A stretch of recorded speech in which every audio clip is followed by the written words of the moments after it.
Hello students, आज मैं जिस टॉपिक के बारे में बात करने वाला हूँ वो जो टॉपिक है वो सिलेबस है 2023 एंड 24 के रिगार्डिंग, जो कि सेशन अब शुरू हो चुका है 12th का। और 12th के में जो CBSE का जो पैटर्न है, जो पिछले साल का जो ट्रैक था, CBSE ने उसमें कोई विशेष चेंजिंग नहीं किया है। यानी कि 2022-23 का जो सिलेबस पैटर्न था लगभग सेम फॉलो किया है 2023-24 के लिए, तो इसमें विशेष चेंजिंग नहीं है।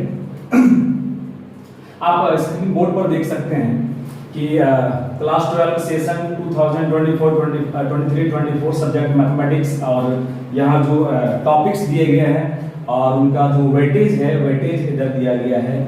मार्क्स डिस्ट्रीब्यूशन, उसका क्या वेटेज है, प्रत्येक टॉपिक में कितने मार्क्स कंटेन करते हैं। तो सबसे पहला जो यूनिट है वो है रिलेशन एंड फंक्शन। जो फर्स्ट यूनिट है वो है रिलेशन एंड फंक्शन, और रिलेशन एंड फंक्शन का जो वेटेज है वो 8 मार्क्स का है। तो रिलेशन एंड फंक्शन को अगर के बारे में अगर बात किया जाए तो रिलेशन एंड फंक्शन में दो टॉपिक है, एक है रिलेशन एंड फंक्शन और दूसरा है इनवर्स ट्रिग्नोमेट्रिक फंक्शन। और इनवर्स ट्रिग्नोमेट्रिक फंक्शन को भी रिलेशन एंड फंक्शन में रखा गया है, क्योंकि वो इनवर्स है, ट्रिग्नोमेट्रिक फंक्शन का इनवर्स है, बट वो इनवर्स है, इनवर्स फंक्शन है। यही वजह है कि हम लोग रिलेशन एंड फंक्शन और इनवर्स ट्रिग्नोमेट्रिक फंक्शन दोनों को साथ में ही पढ़ते हैं। इसमें से रिलेशन एंड फंक्शन का जो वेटेज है वो 5 मार्क्स का है। 8 में 5 मार्क्स रिलेशन एंड फंक्शन से पूछे जाते हैं, और जो 3 मार्क्स है वो इनवर्स ट्रिग्नोमेट्रिक फंक्शन से पूछे जाते हैं। दूसरा जो है वो अलजेब्रा है। अलजेब्रा में 2 यूनिट्स हैं, एक है मैट्रिक्स और एक है डिटर्मिनेंट। तो अगर मैट्रिक्स और डिटर्मिनेंट की बात की जाए तो मैट्रिक्स से आई थिंक 4 मार्क्स पूछे जाते हैं, और डिटर्मिनेंट जो है उससे 6 मार्क्स पूछ जाएंगे। यानी कि यहाँ जो अलजेब्रा है इसमें फिर 2 पार्ट होंगे आपके, मैट्रिक्स, मैट्रिसेस, और मैट्रिसेस से आपको पूछे जाएंगे 4 मार्क्स, और डिटर्मिनेंट जो है डिटर्मिनेंट से पूछे जाएंगे आपको 6 मार्क्स से क्वेश्चन। यानी कुल मिला के 4 और 6 10 होता है। तो जो अलजेब्रा वाला पार्ट है वहां से आपको 10 मार्क्स से क्वेश्चन पूछे जाएंगे। उसके बाद हम ध्यान से देख सकते हैं जो सबसे जो महत्वपूर्ण टॉपिक है, जो मेजर पार्ट है ऑफ क्लास 12 मैथमेटिक्स, उसके रिगार्डिंग अगर सोचा जाए तो कैलकुलस जो है, कैलकुलस का जो अपना वेटेज है वो 35 मार्क्स का है। और मेरा मानना है कि अगर क्लास 12 में अगर आपको अच्छे स्कोर करने हैं तो अब कैलकुलस में आपको अच्छा होना बहुत जरूरी है। वहाँ अगर आपने प्रॉपर रिवीजन किया हुआ है, प्रॉपर आपने कंसेप्चुअली उसको समझा हुआ है, तो निश्चित तौर पर आप अच्छा स्कोर कर सकते हैं। कैलकुलस की बात बात करें, कैलकुलस में जो 35 मार्क्स है, 35 मार्क्स में से अगर ध्यान से देखा जाए तो सबसे पहला जो टॉपिक होता है इसका कंटिन्यूटी एंड डिफरेंशिएबिलिटी, और कंटिन्यूटी एंड डिफरेंशिएबिलिटी से एक क्वेश्चन पूछे जाते हैं 4 मार्क्स के या 3 मार्क्स के। तो कंटिन्यूटी एंड डिफरेंशिएबिलिटी से कंटिन्यूटी से एक क्वेश्चन पूछे जाते हैं 4 मार्क्स या 3 मार्क्स के। तो कंटिन्यूटी से एक क्वेश्चन, उसके बाद जो इसमें पूछा जाता है डिफरेंशिएबिलिटी से 3 मार्क्स कंटिन्यूटी, और डिफरेंशिएबिलिटी से पूछे जाते हैं 3 मार्क्स के। तो 3 6 मार्क्स हो गए। उसके बाद अगर बात की जाए तो एप्लीकेशन ऑफ डेरिवेटिव से 10 मार्क्स, एप्लीकेशन ऑफ डेरिवेटिव से 10 मार्क्स के क्वेश्चन पूछे जाते हैं यहाँ से कैलकुलस से।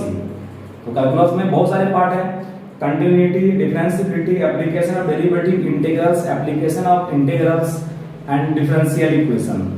तो कंटिन्यूटी से पूछे जाते हैं आपको 3 मार्क्स के, डिफरेंशिएबिलिटी से पूछे जाते हैं 3 मार्क्स के, एप्लीकेशन ऑफ डेरिवेटिव से 10 मार्क्स के पूछे जाएंगे, इंटीग्रल से 11 मार्क्स क्वेश्चन पूछे जाएंगे, एप्लीकेशन ऑफ इंटीग्रल से 5 मार्क्स क्वेश्चन पूछे जाएंगे। एप्लीकेशन ऑफ इंटीग्रल में हम पढ़ते हैं area bounded reason. Area bounded reason जो होता है एरिया अंडर सिंपल कर्व, वो हम पढ़ते हैं एप्लीकेशन ऑफ इंटीग्रेशन के अंतर्गत, तो वो 5 मार्क्स के पूछे जाते हैं। उसके बाद जो डिफरेंशियल इक्वेशन है, डिफरेंशियल इक्वेशन में जो है डिफरेंशियल इक्वेशन 5 मार्क्स से पूछे जाएंगे आपसे। तो डिफरेंशियल इक्वेशन 5 मार्क्स पूछे जाते हैं, वो बहुत इजी होता है, क्योंकि उसमें या तो आपको एक लॉन्ग क्वेश्चन पूछा जाएगा होमोजेनियस से या फिर लीनियर डिफरेंशियल से, तो वहां आपको विशेष दिक्कत नहीं होने वाला है।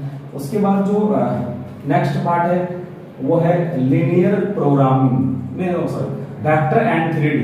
वेक्टर एंड 3D से 14 मार्क्स से क्वेश्चन पूछ जाएंगे आपको। उसमें से वेक्टर का जो कंट्रीब्यूशन है, वेक्टर से आपको 10 मार्क्स क्वेश्चन पूछ जाते हैं, और जो 3D है वहां से आपको पूछा जाएगा, अगर 10 मार्क्स वेक्टर से पूछा जाएगा 3D से 14, जो कि ये जो 14 है वो फिक्स नहीं होता, ये ऑलवेज फिक्स नहीं है। कभी कभी ऐसा होता है कि वेक्टर से 10 मार्क्स क्वेश्चन पूछे जाते हैं और 3D से 4 मार्क्स के।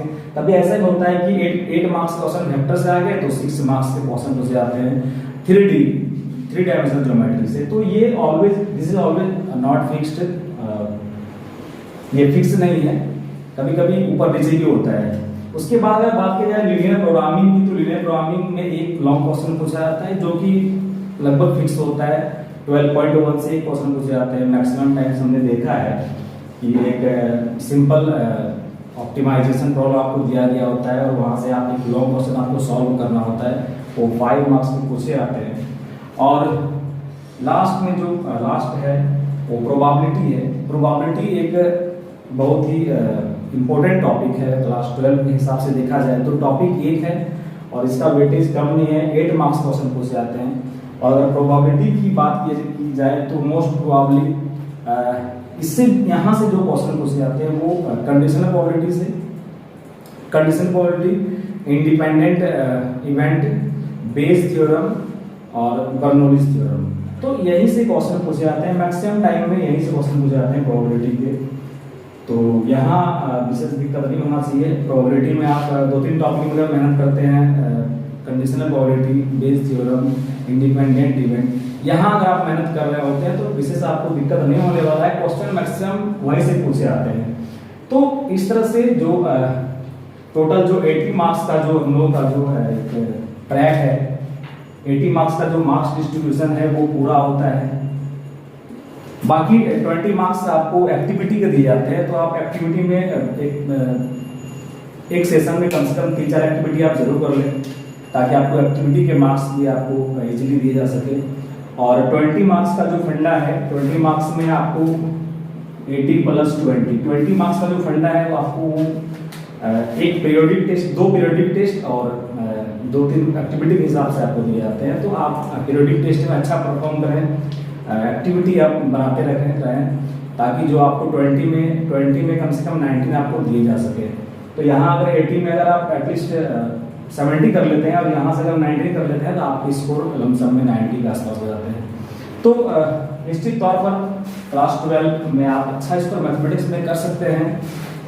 नए सेशन है, मैं और वीडियो लेकर आऊँगा। आज मैंने सिलेबस बताया है, कल मैं कोई नया टॉपिक लेकर आऊँगा।